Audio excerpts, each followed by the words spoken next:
Kita bersatu dalam doa. Ya Tuhan, Allah Bapa kami yang bertahta di kerajaan surga, pemilik hidup dan yang berdaulat atas kehidupan kami. Kami bersyukur Tuhan pada saat pagi hari ini, kami masih boleh menikmati kesetiaan dan penyertaan Tuhan. Napas yang baru kami boleh menikmati ya Tuhan, di dalam kehidupan kami setiap hari. Sebentar Tuhan, kami akan mendengarkan pemberitaan firman-Mu yang disampaikan oleh hamba-Mu. Berbicaralah Tuhan, kami sudah siap mendengarkan. Dalam nama Tuhan Yesus Kristus kami berdoa dan mengucap syukur. Amin. Shalom Bapak Ibu terkasih dalam Kristus Yesus.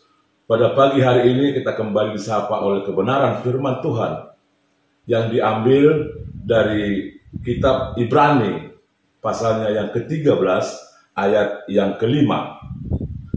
Demikian pembacaan firman Tuhan di bawah topik janganlah menjadi hamba uang. Ibrani pasal 13 ayat 5 berkata demikian, janganlah kamu menjadi hamba uang dan cukupkanlah dirimu dengan apa yang ada padamu. Karena Allah telah berfirman, aku sekali-sekali tidak akan membiarkan engkau dan aku sekali-sekali tidak akan meninggalkan engkau. Dalam bahasa Batak dikatakan, unang mamar holong ni roha dihepeng pangalahomuna, hasabapun hamu mana adong, ibana sadiri madok, sadok naso tadi konokku doho, sadok naso pasobokku doho. Demikian pembacaan firman Tuhan. Bapak Ibu Saudara terkasih dalam Tuhan Kristus Yesus, tentu kita sebagai manusia pasti mengakui bahwa uang itu sangat penting bagi keberlangsungan kehidupan umat manusia. Tetapi Bapak Ibu, kita jangan lupa bahwa uang bukanlah segala-galanya. Karena banyak hal dalam kehidupan kita ini yang tidak dapat diukur dan dibeli atau diperoleh dengan namanya uang. Apakah uang bisa membeli sukacita, kebahagiaan, ketenangan, apalagi keselamatan jiwa? Tentu jawabannya tidak. Raja Salomo yang meskipun memiliki harta dan kekayaan melimpah, bahkan Raja Salomo melebihi hikmat dan kekayaan dari antara seluruh raja yang ada di bumi. Namun dia menyadari dan mengakui bahwa berlimpahnya materi tidak menjamin kebahagiaan seseorang. Salomo juga pernah berkata di dalam kitabnya Pengkhotbah pasal 5 ayat 9 dikatakan demikian, siapa mencintai uang tidak akan puas dengan uang, dan siapa mencintai kekayaan tidak akan puas dengan penghasilannya, itu pun sia-sia. Ketidakpuasan bersumber dari cinta uang dan hati yang selalu berfokus pada kekayaan semata. Sehingga hidup manusia itu telah ditempatkan menjadi hamba terhadap uang. Memberikan diri diatur oleh uang. Dan melakukan segala sesuatu semata-mata hanya untuk menghasilkan uang dan uang.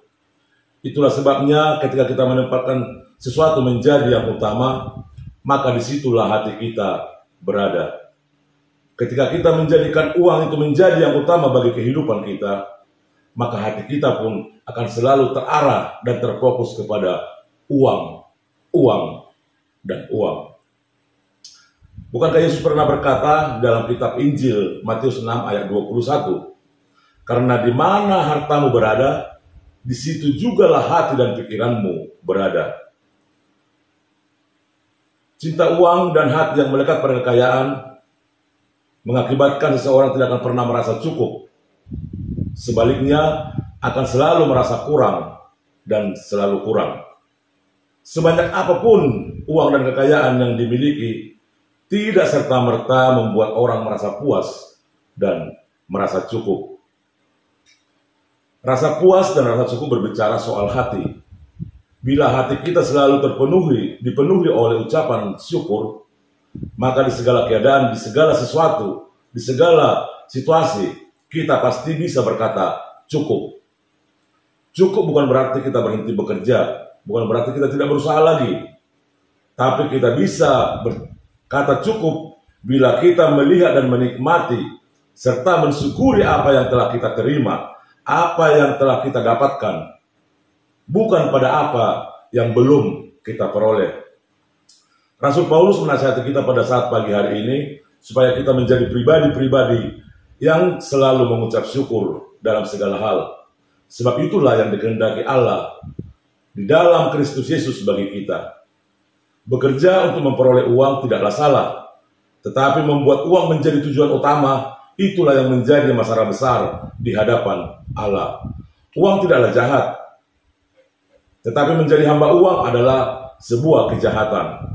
Karena cinta uang dan menjadikan diri menjadi hamba uang akan menjadikan manusia menjadi gelap mata, menyimpang dari kebenaran, serta mencuri kemuliaan Allah. Ketika manusia sudah diperbudak oleh uang, maka dia akan rela melakukan apa saja demi uang, uang dan uang. Demi tuannya, serta rela menghalalkan segala cara demi mencapai uang. Tidak peduli dengan nasib orang lain, bahkan melanggar hukum pun dia akan terobos. Bapak Ibu Saudara terkasih dalam Kristus Yesus, kekhawatiran bisa membuat kita menjadi diperhamba oleh uang. Bahkan sering kita dengarkan ungkapan yang mengatakan mumpung masih kuat, mumpung masih kuat, mumpung masih muda, dan lain sebagainya. Terkadang kita sering dengarkan dalam hal memperhambakan diri untuk uang tanpa peduli kepada sesama dan kepada Tuhan.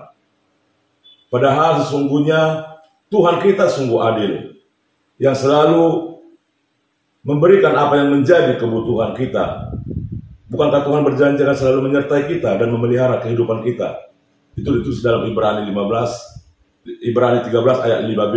Dikatakan demikian, karena Allah telah berfirman, Aku sekali-sekali tidak akan membiarkan engkau, dan aku sekali-sekali tidak akan meninggalkan engkau. Tuhan pasti akan memberikan kebutuhan orang yang dikasihinya sesuai dengan waktu Tuhan. Jadi Bapak Ibu, tanpa harus menjadi hamba uang pun, segala kebutuhan kita sudah disediakan Tuhan tepat pada waktunya. Yesus berkata dalam Lukas 12 ayat 15, berjaga-jagalah dan waspadalah terhadap segala ketamakan. Sebab walaupun seorang berlimpah-limpah hartanya, hidupnya tidaklah tergantung daripada kekayaannya itu. Kiranya Bapak Ibu dan saudara sekalian, pada hari ini kita diberi semangat baru dalam menjalani kehidupan kita selanjutnya. Kiranya Tuhan Yesus memberkati. Amin. Kasih karunia dari Tuhan Yesus Kristus, serta kasih setia Allah Bapa, dan persekutuan Roh Kudus, memberkati dan menyertai kamu sekalian hari ini, esok, dan sampai selama-lamanya. Amin.